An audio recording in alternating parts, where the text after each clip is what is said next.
नमस्कार, आदाब and welcome. आपका स्वागत है आपके अपने चैनल 5 पॉइंट्स लर्निंग पे। क्या कोई राज्य सरकार छीन सकती है आपकी आज़ादी? क्या कोई राज्य या केंद्र सरकार छीन सकती है आपसे आपके मौलिक अधिकार? कैसे एक जज जिसे उस समय गलत माना गया, सालों बाद आगे चलकर उनके फैसले को ही सही पाया जाता है और कुछ धाराओं को फिर से परिभाषित किया जाता है? और कैसे आने वाले सालों के लिए, आने वाले समय के लिए ये केस नींव रखता है हमारे फंडामेंटल राइट्स की सुरक्षा के लिए। और ये सब हुआ सिर्फ एक केस की वजह से। जी हाँ, A.K. गोपालन वर्सेस स्टेट ऑफ मद्रास 1950। ये आज़ाद भारत का वो पहला केस था जिसमें भारत के संविधान के फंडामेंटल राइट्स के बारे में कई सारे आर्टिकल पे सुप्रीम कोर्ट ने विस्तार से डिस्कशन किया।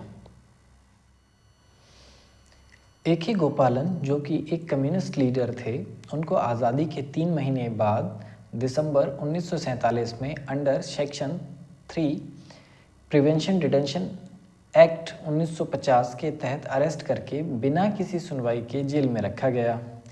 सेक्शन 3 सब क्लॉज 1 सरकार को पावर देता है कि यदि उनको लगता है कि कोई व्यक्ति नेशनल सिक्योरिटी के लिए खतरा है तो उसको अरेस्ट करके बिना सुनवाई के जेल में रख सकते हैं। इसके विरोध में A.K. गोपालन ने आर्टिकल 32 के तहत हीबस कॉर्पस की रिट पिटिशन फाइल की, ये कहते हुए कि उनके डिटेंशन से उनके फंडामेंटल राइट के आर्टिकल 13, 19, 21 एंड 22 का वायलेशन हो रहा है। हीबस कॉर्पस एक एक्ट है जो यदि कभी पुलिस किसी को बिना किसी कारणवश पकड़ लेती है और उसे जेल में रख देती है बिना मजिस्ट्रेट के सामने पेश किए हुए, तो उसके लिए आप हीबस कॉर्पस पिटीशन को फाइल कर सकते हैं और कोर्ट से गुहार कर सकते हैं कि उस व्यक्ति को कोर्ट के सामने प्रस्तुत किया जाए। आइए जानते हैं आर्टिकल 13, 19, 21 और 22 क्या कहता है। आर्टिकल 13 कहता है यदि कोई लॉ किसी के फंडामेंटल राइट का हनन करती है तो वो लॉ नल एंड वॉइड होगा, उसे वो मान्य नहीं होगा, सीधी भाषा में अगर कहा जाए तो। आर्टिकल 19 सब क्लॉज 1 का सब क्लॉज डी कहता है भारत का कोई भी नागरिक पूरे भारत में कहीं भी स्वतंत्र रूप से यात्रा करने के लिए एलिजिबल होता है। Article 21 protection of life and personal liberty हमें देता है।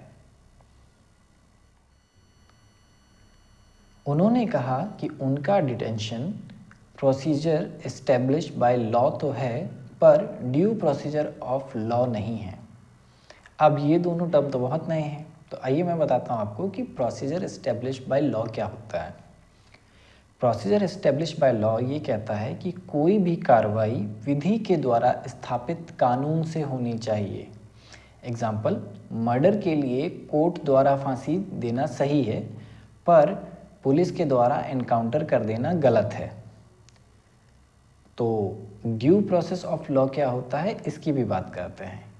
यदि कोई कानून या कोई प्रोसीजर किसी व्यक्ति की जीवन या पर्सनल लिबर्टी को छीनता है तो उस कानून को नेचुरल जस्टिस का प्रिंसिपल फॉलो करना चाहिए, जो कहता है no one to be punish unheard, मतलब बिना किसी को सुने, बिना उसका पक्ष सुने, बिना उसको जाने उसको सज़ा नहीं दी जानी चाहिए।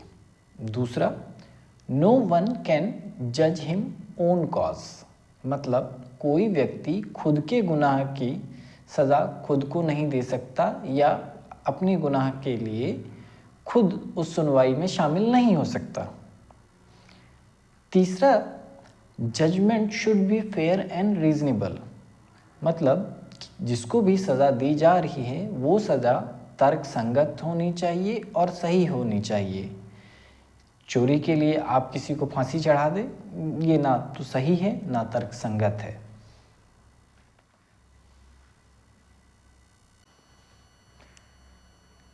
इस केस का फैसला आया 6 जजों की बेंच ने 5-1 की मेजॉरिटी से AK गोपालन पिटिशन को खारिज कर दिया, ये कहकर कि सेक्शन 3 सब क्लॉज 1 अनकॉन्स्टिट्यूशनल नहीं है और ये उनके फंडामेंटल राइट्स का हनन नहीं करता है।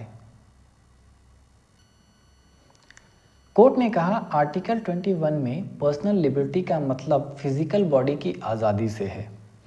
आर्टिकल 19 का लाभ केवल एक आज़ाद व्यक्ति ही ले सकता है। कोर्ट ने यह भी कहा कि प्रोसीजर एस्टेब्लिश बाय लॉ और ड्यू प्रोसेस ऑफ लॉ एक दूसरे से अलग है, इनको साथ में नहीं देखा जाना चाहिए।